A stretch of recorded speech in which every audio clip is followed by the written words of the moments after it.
দেশব্যাপী সাংবাদিক নির্যাতন ও হত্যার প্রতিবাদে লক্ষ্মীপুরে মানববন্ধন করা হয়েছে। 17 আগস্ট রবিবার সকালে জেলা প্রশাসকের কার্যালয়ের সামনে প্রিন্ট মিডিয়া জার্নালিস্ট অ্যাসোসিয়েশনের ব্যানারে এ মানববন্ধন করা হয়।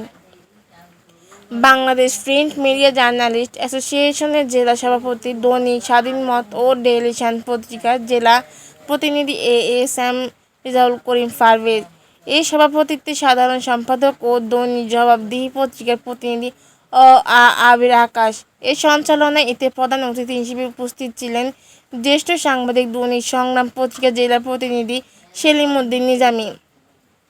অনুষ্ঠানে বক্তব্য রাখেন দৈনিক নয়া চাঁদ পত্রিকার সম্পাদক ও মাছরাঙ্গা টিভির প্রতিনিধি শাকির মোহাম্মদ রাসেল, দৈনিক লক্ষ্মীপুর খবর পত্রিকার সম্পাদক ও ৭১ টিভির প্রতিনিধি আতাউর রহমান মনির, জাতীয় দৈনিক অর্থনীতি পত্রিকার প্রতিনিধি বীর মুক্তিযোদ্ধা মফিজুর রহমান মাস্টার, দৈনিক ভোরে মালঞ্চ পত্রিকার সম্পাদক রাজু হাসান, গণ অধিকার পরিষদের জেলা সভাপতি অ্যাডভোকেট নূর মোহাম্মদ, দৈনিক আমার বার্তা প্রতিনিধি আব্দুল মালেক নীরব, দৈনিক আমার দেশ পত্রিকার জেলা প্রতিনিধি রাজীব হোসেন রাজু, দৈনিক জাওনা বাণী ও ইস্টার্ন নিউজ প্রতিনিধি এন নাজমুস সাকিব।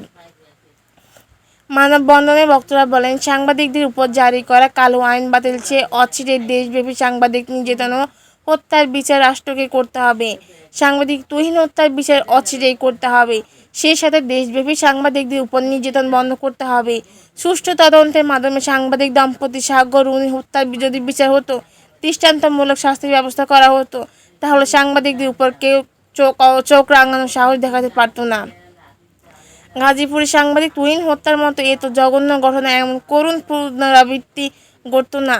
মানববন্ধনে আরও উপস্থিত ছিলেন লক্ষ্মীপুর জেলা প্রিন্ট মিডিয়া জার্নালিস্ট অ্যাসোসিয়েশনের সাংগঠনিক সম্পাদক ২১-এর ফয়জুর রহমান রকি, দৈনিক আমার সময় হাবিব উদ্দিন, দৈনিক স্বদেশ প্রতিদিনের মনির হোসেন, দৈনিক মাতৃজগৎ পত্রিকার প্রতিনিধি রাশিদুল ইসলাম, দৈনিক মুক্ত খবর পত্রিকার প্রতিনিধি এমরান হোসেন, দৈনিক ঢাকা নিউজের প্রতিনিধি নাজমুল হোসেন, দৈনিক সরেজমিন বার্তা নিজাম উদ্দিন, দৈনিক নবচেতনা আবু মুসা মোহন, দৈনিক কালের সমাজের শিমুল হোসেন, আমার বাংলা নিশান হোসেন, বৈষম্য বিরোধী ছাত্রনেতা পারভেজ খান ও লক্ষ্মীপুর প্রতিদিনের রিমন হোসেন সহ আরও অনেকে।